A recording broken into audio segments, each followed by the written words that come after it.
दुनिया के हथियार बाजार में एक बड़ी हलचल इस वक्त मची हुई है। जी हां, ये हलचल इसलिए क्योंकि अमेरिका ने पाकिस्तान को अपनी सबसे advance air to air missile AIM-120 AMRAAM बेचने का फैसला कर लिया है। नमस्कार, मैं आपके साथ विभा उपाध्याय और आप देख रहे हैं न्यूज़ 18 बिहार झारखंड का डिजिटल प्लेटफॉर्म।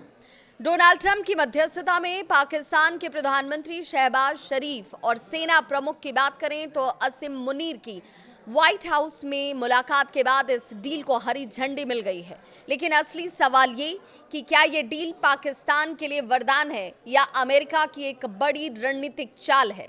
अमेरिका और पाकिस्तान के रिश्ते कई सालों से उतार और चढ़ाव से भरे हुए नजर आए। कभी आतंकवाद पर सख्त लहजा तो कभी सैन्य मदद का हाथ, और अब एक बार फिर से दोनों देश रक्षा साझेदारी की नई शुरुआत करने जा रहे हैं। व्हाइट हाउस में हुई मुलाकात के बाद डोनाल्ड ट्रंप ने पाकिस्तान को AIM-120 मिसाइल डील पर सैद्धांतिक मंजूरी दे दी है। रिपोर्ट्स के मुताबिक ये डील 2030 तक पूरी की जाएगी। ऐसे में चलिए अब जानते हैं कि AIM-120 मिसाइल आखिर है क्या। इसका पूरा नाम है advanced medium range air to air missile, जिसे आमराम नाम दिया गया है। इसे अमेरिका की मशहूर कंपनी रेथियन बनाती है और इस मिसाइल का हवा से हवा में और सतह से हवा में दोनों तरह से लक्ष्यों को भेदने में महारत हासिल है। आमराम के दो खास वेरिएंट भी हैं, AIM-120C-8 और AIM-120D-3। इसका इस्तेमाल F-15, F-16, F-18, F-22, Eurofighter, typhoon, Gripen और हैरियर और F-35 जैसे फाइटर जेट से किया जा सकता है। चूंकि पाकिस्तान के पास पहले से ही F-16 फाइटर जेट्स मौजूद हैं, तो ये डील उसके हवाई बेड़े को और ज्यादा खतरनाक बना देगी। एथियन का ये भी दावा है कि AIM-120 दुनिया की सबसे भरोसेमंद फायर एंड फॉरगेट मिसाइलों में से एक है और अपने ऑनबोर्ड रडार से लक्ष्य को खुद खोजती भी है और उसे बिजली की रफ्तार से नष्ट भी कर देती है। नई वर्जन में लगे हैं 15 अपग्रेडेड सर्किट कार्ड जो इसकी गाइडेंस और ट्रेनिंग सिस्टम को सुपर एडवांस बनाते हैं।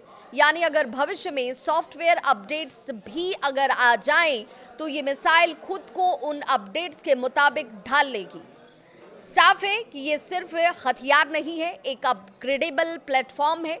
पाकिस्तान ने साल 2010 में अमेरिका से लगभग 500 पुरानी आमरान मिसाइलें खरीदी थी, लेकिन ऑपरेशन सिंदूर के बाद जब भारत ने पाकिस्तान के कई F-16 को मार गिराया तो सवाल ये उठने लगा कि क्या उन मिसाइलों ने काम करना बंद कर दिया था। अब पाकिस्तान को जो AIM-120D वर्जन मिलने वाला है वो पहले की तुलना में कई गुना एडवांस है। लंबी रेंज, तेज रडार, लॉक सिस्टम, सटीक निशाना, ये इसकी खासियत है। मिलिट्री एक्सपर्ट्स भी मानते हैं कि ये डील पाकिस्तान के F-16 बेड़े को एक नई जान देगा और भारत के लिए एक नई रणनीतिक चुनौती पेश करेगा। कई जानकार ये भी मानते हैं कि अमेरिका का असली मकसद पाकिस्तान को ताकत देना नहीं है, बल्कि अपने हथियारों की साख को बचाना है। ऑपरेशन सिंदूर के दौरान भारत ने जब कई अमेरिकी F-16 को मार गिराया तो दुनिया में इस बात के सवाल तेजी से उठने लगे कि क्या अमेरिका के हथियार अब पुराने पड़ चुके हैं। अब नई मिसाइल बेचकर अमेरिका एक तरह से इस बात को साबित करना चाहता है कि F-16 अब भी प्रासंगिक और प्रभावशाली है। यानी ये डील कूटनीतिक प्लस मार्केटिंग दोनों का एक तरीके से मिश्रण है। भारत के लिए ये डील दो संकेत जरूर देती है।